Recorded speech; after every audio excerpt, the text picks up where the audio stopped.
Now, is Jeremy Corbyn's popularity on the way down? Joining me is Matt Singh and Lord Hayward. Both know their stuff when it comes to numbers, and it goes to analysing those numbers. Matt, let's start with you on this. This comes from a latest opinion poll for The Observer. Corbyn personal approval rating down 10 points nationally. It's still favoured a lot in London. 54% of voters in capital favour Labour over any alternative. What's your take on this headline? Is there anything we can get deeper from just those words? Well, there is an interesting trend recently in that poll and in others where the movement in the leader ratings has actually been slightly out of line with the party voting intention. Now, it's not unusual for those two to diverge a bit, but it has been a bit dramatic. Obviously, some of the news stories recently, whether it's anti-Semitism in Labour or the way that the respective leaders have handled things like Syria and Salisbury and the whole Russia row. I mean, there's certainly the news flow has been far less positive for Corbyn than it has been at any time really since the election. And this is, I suppose that you mentioned pretty much all of the key stories that have come out, Lord Hayward, in terms of anti-Semitism, perhaps less so on Syria because there's some reservation, it seems, in terms of public opinion regarding the airstrikes there. But, we talk about Salisbury, Russia, quite interesting the reaction with Emily Thornberry last night when she started to what seemed to be giving the Russian line on the reason why inspectors weren't allowed into the site of the alleged chemical weapons attack. What's your take on where this has come from? Where this popularity is starting to dip? Is it from those kind of events? I think it is. It's a combination of events that have generally favoured Theresa May, or Jeremy Corbyn has handled them rather badly, and therefore it's favoured Theresa May. It is significant that actually the headline opinion polls haven't moved that much, but we've had this marked shift in leaders' ratings. Now, some people say that's a better way of assessing people's moods, and I think for the upcoming local elections across the country, it may have an impact on turnout.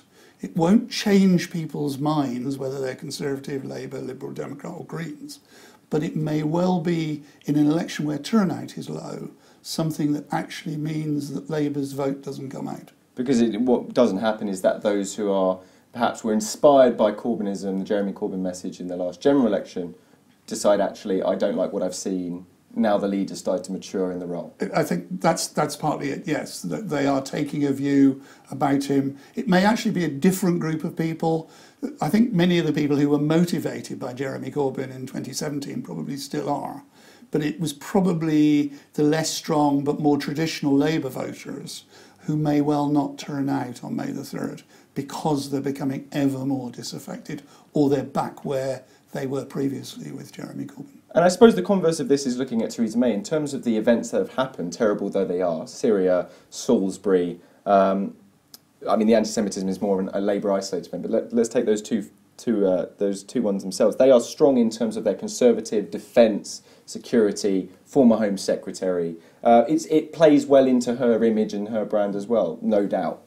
Yes, it does. I mean, there isn't really much more to say on that. I mean, it is these things are very positive for the Conservatives, and I think a lot of people would say that the way that she's handled them and handled other things like Prime Minister's questions in the last a couple of weeks have generally been better than she has at other points in this Parliament. So yes, I think the news flow from her side is conversely to Jeremy Corbyn has actually been pretty positive. I mean, let's talk about then the impact on the upcoming local elections. I mean, you've mentioned their turnout might be less. What's your thoughts on what the expected results are from the headlines? At least it's going to be a thumping Conservative defeat, particularly in London, wiped out. Labour, total vindication of Corbynism, anti-austerity message. Is that something that you're feeling and you think? As one of the subscribers to the Conservatives in serious difficulties rather than wiped out, there is an element in any set of local elections about management of expectations.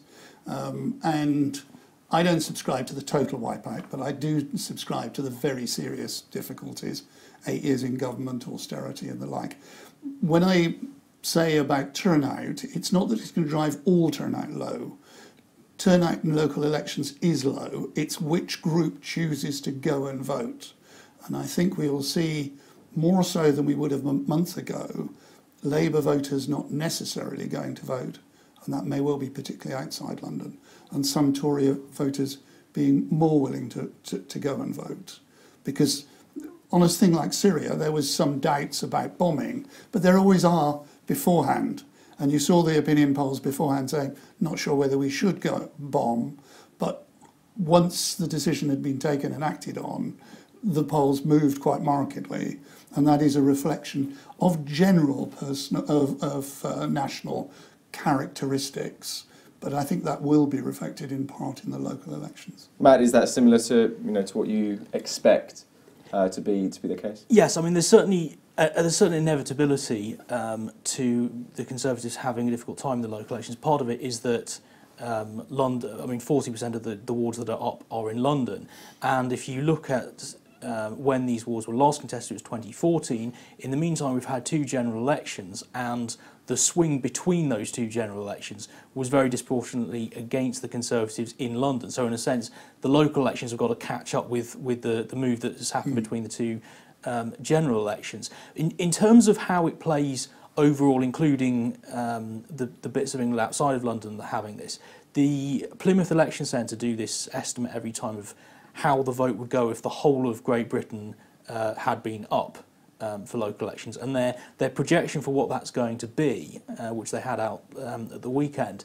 puts Conservatives and Labour both on 36 each. Now, if you look back through history, obviously there are caveats about historical comparisons given where we're at now, but if you look at how that stood historically, opposition parties that have only been neck and neck in this national equivalent measure with the governing party have generally not gone on to win. If you look at what in 1993, I think John Smith won by 8 points, and in 2006 David Cameron won by 13 points, looking at the years following a general election. So if that projection were to materialise, and it's a projection so it can be slightly off, but if it were to come out neck and neck nationally, that would, on historical comparisons, not be particularly good for Labour, but obviously we'll have to wait and see. Yeah, and that is the thing that we have to wait and see. One small thing for May the 4th, we are talking about very different elections, as Matt said, in relation to London. Traditionally, party leaders go and celebrate. UKIP will be wiped off the face of the earth. They were doing well in 2014. The same day as the European elections. Yes. The Lib Dems, I reckon Vince Cable will be in South West London celebrating in either Kingston or Richmond or both. Jeremy Corbyn will be in London. Theresa May will be somewhere outside London. I think that's a fair projection for May the 4th. Okay, we'll have to leave there. Lord Hayward, Matt Singh, thank you very much.